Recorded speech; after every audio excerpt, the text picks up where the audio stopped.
Welcome back, everybody. It is a beautiful morning. I hope everybody's having a great morning. I'm heading out of the neighborhood here. Hold on a second. Let me do something with the camera. Alright, I'm back. I had to fix something on the camera there. But it is absolutely beautiful. I got my coat on, but it's still about close to 60 degrees. I just don't like that chill first thing in the morning. I don't know, tired, whatever. But yeah, it's a beautiful, beautiful morning.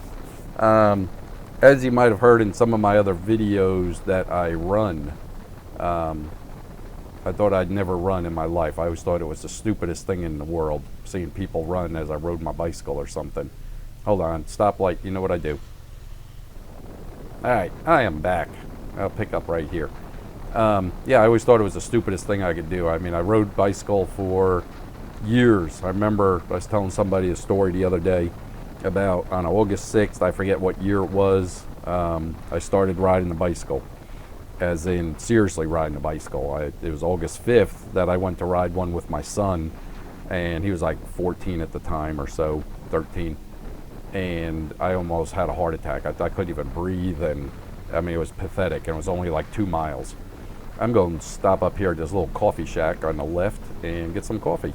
But yeah, so I said, okay, that was August 5th, so August 6th I started, and I could only do like 3 miles every morning, and I'd go out before work.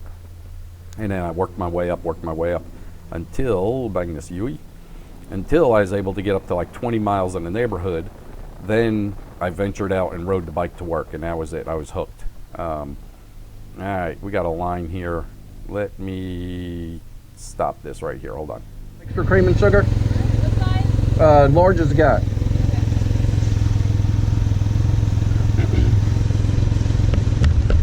48 cents left.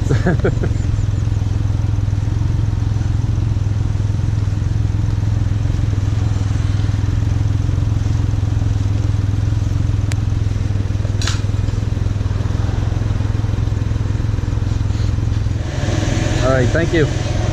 You too.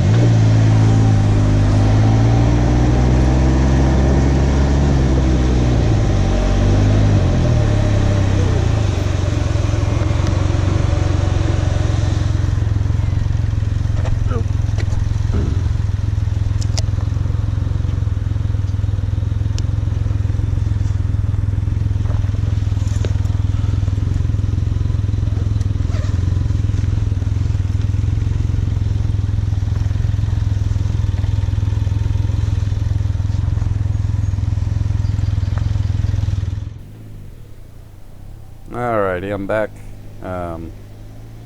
But yeah, so I was hooked. So I'd ride my bike to work every day, and round trip was like 35 miles. I dropped the weight that I wanted to. I was at 199 when I started.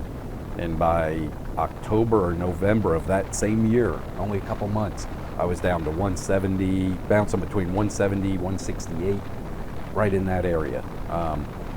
Changed my eating just from getting away from any kind of fried food and real fatty foods. Cut back on complex carbs like breads and pastas and all that, but still ate a lot of carbs from fruits and vegetables and plant-based. No red meat, no pork, did fish. But anyway, it worked. 4 months, I mean, I dropped 30 pounds, or 4 or 5 months, something like that. 30 pounds, almost 35 pounds. So people may criticize me for that, about, oh, you had to almost go vegan to do it and this and that. And no, actually it's the exercise. It was the 35 miles. I did it at least 3 to 4 times a day, or a week. A week. And on weekends I would take off and go do 20 to 40 miles, depending on what I felt like. But yeah, anyway, long story short, so I'd ride the bike and all. But then I started traveling, and I couldn't take the bicycle with me, so a year ago in May 1st actually, I started running. And just like everything I do, it's like go big or go home type deal. I said, oh, I'm just going to take off and go run 3 miles. No big deal, never ran before. I said, I ride a bicycle, so I'm in good shape.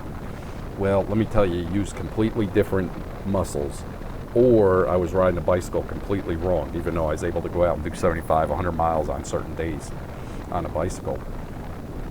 So yeah, so I completely different muscles. I was hurting, but from May to Christmas, I traveled to 13 or 14 different states, 2 countries, and entered in I don't know how many races, from ranging from 5K, 10Ks, all in that area. Depending on what it was. Some were 6 milers, some were 10 milers. I did a 10 miler. Let me get over here. Hold on a second.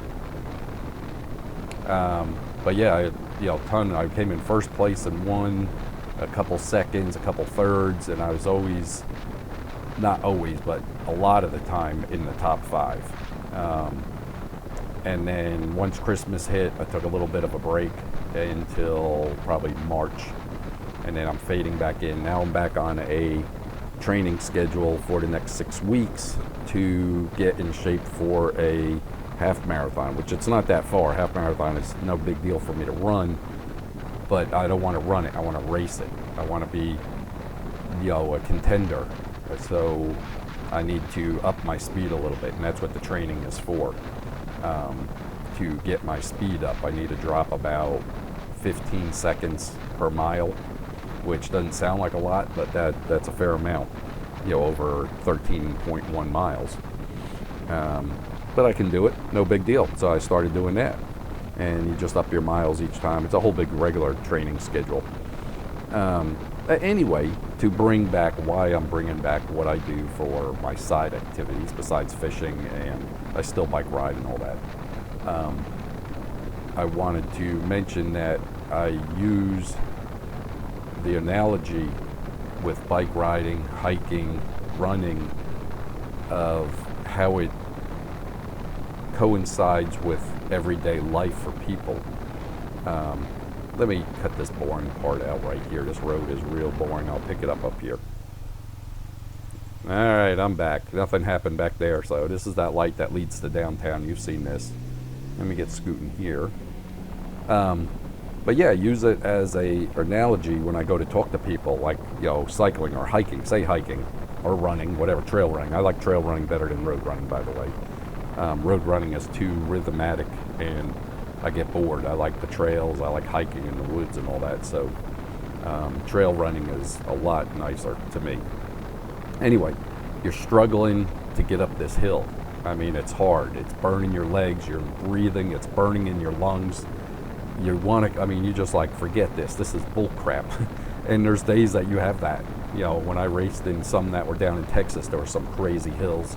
Iowa was some bad hills. Calgary, Canada, nasty hills there. And I mean, burning your lungs. And you just want to give up. And it's those days and those weeks that you're at work and life and the kids and everything else that are just kicking your butt and you can't get it straight.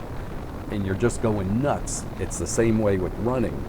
And with the running, it teaches you that, or teaches me, that you just find this zone and you just go because you know you're going to reach the top.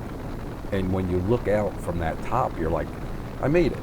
It's no big deal. And it's been kicking my butt for the past 10 miles going up these hills, and I've made every one of them. Just like life, it kicks your butt, but you've made it this far. I don't care if you're 20 years old, you're 50 years old.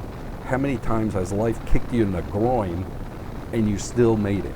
So it's like, don't give up. The giving up part is worse than the pain that you are running or of life. So I've always told people, when I hear people not complain but are down, I try to lift them up with that.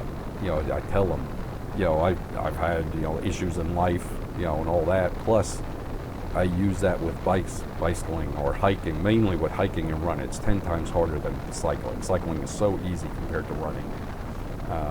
This is my little exit here. So it's every time I get to that hill and it wants to kick my butt, I just laugh because I know it's going to be ugly. I know what's coming around the corner, as in where you get into that pain cave, they call it.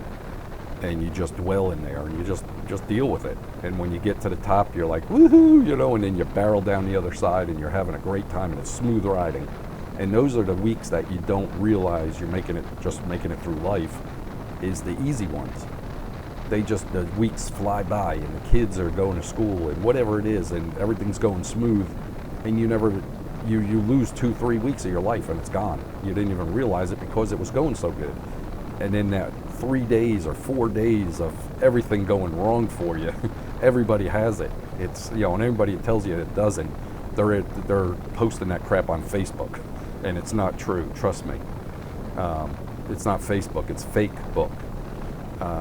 So everybody goes through it, and I mean, you've done it before, all the way up to however old you are.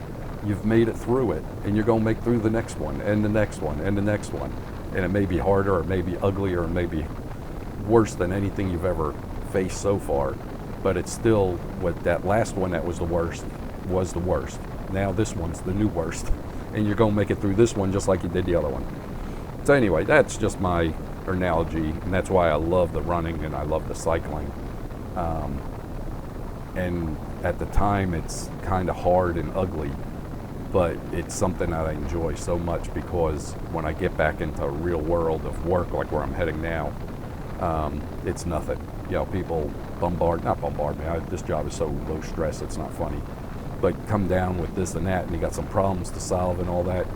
It's just like running. You got problem solving. Your stomach's starting to flip flop. You can't take in food, but you need the nutrition, because you got to get nutrition every hour. But you can't take it in because your stomach. So now you got to figure out what will settle in your stomach so you don't throw it up as soon as you stand up. So it teaches you problem solving. Anyway, that's my psychology class, you guys. Hopefully I didn't bore you too much, but remember, you can always make it. Don't give up. I'll talk to you guys later. Thanks for joining me. Bye.